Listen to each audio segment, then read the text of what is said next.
The Google Pixel 4. It is one of my favorites.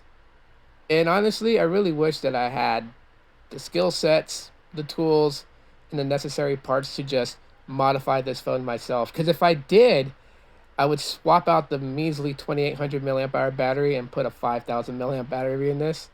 It would make sense to put that in there with all the features that the Pixel 4 has, right?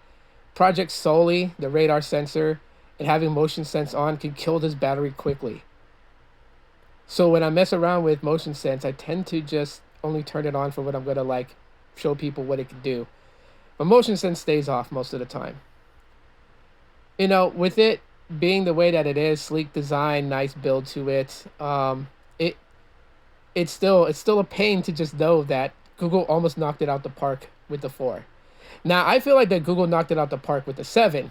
They did a fantastic and amazing job with the Pixel 7, but the Pixel 4 is just, man, oh man, do I just want this thing to just like have a better battery, because that's the only overall problem with this phone is the battery life. It doesn't last very long.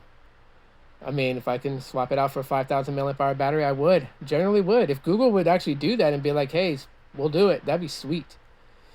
Everything about this phone is still top notch. The photography is good. It's got the telephoto sensor rather than an ultra wide, so that's pretty cool, right? Those that like to use close up shots, you'll definitely get that with the Pixel 4. It still is, in my book, considered to have the best audio of any of the Google Pixel phones released to date, and that's big. Audio is really good from this phone itself. The display size is fantastic for me. It doesn't bug me to have that. It's just an overall good phone, and that's just my thoughts.